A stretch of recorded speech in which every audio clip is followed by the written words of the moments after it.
Les îles Blasquet. Les îles Blasquet sont situées au sud-ouest de l'Irlande, à côté de la péninsule d'Idong.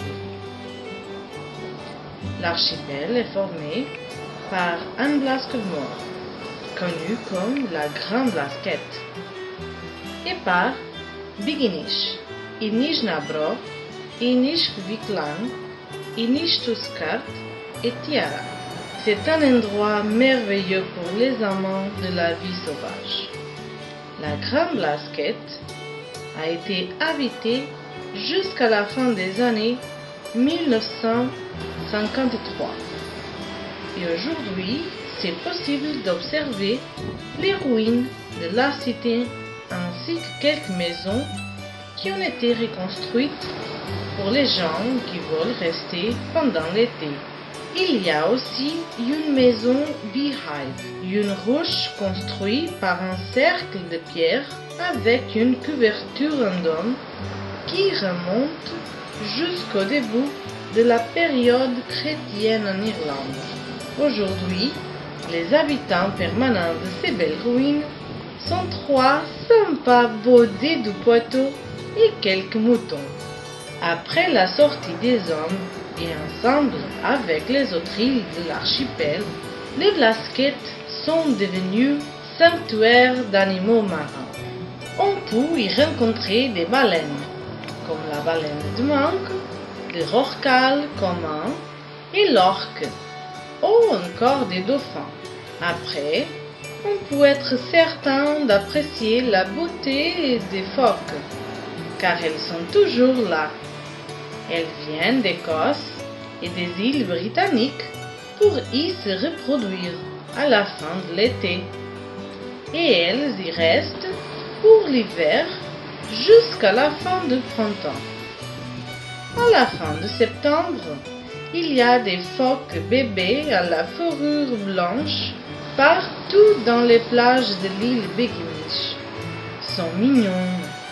Pendant l'hiver, on peut observer environ 1000 phoques dans la plage de sable blanche à la Grande Blasquet.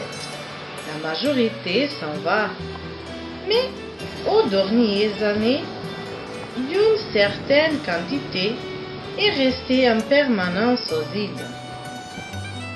Si on a de la chance, on peut y rencontrer le mystérieux requin pèlerin. Il peut atteindre jusqu'à 12 mètres de long et il est considéré le deuxième plus grand poisson vivant après le requin baleine. Ce géant des mers se nourrit principalement de plancton, d'algues et d'animaux microscopiques.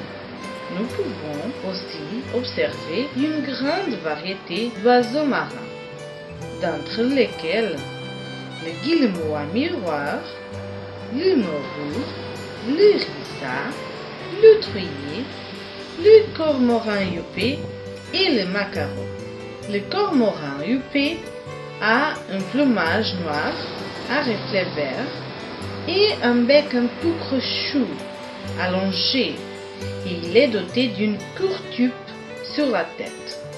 C'est très habituel l'observation du vol près des vagues, avec des battements rapides de ses ailes étroites. Inishkviklang, Inishnabrok et Tiara ont des colonnes de reproduction des maquereaux pendant l'été. Ce sont des favoris des gens. Pour y aller, on vous conseille de prendre le bateau du matin qui part du port de Ventry en direction à la Grande Blasquet, pour y se promener dans l'île jusqu'à 2 heures l'après-midi, en faisant après les coteaux qui vous amènera prochain des autres îles. Une bonne voyage!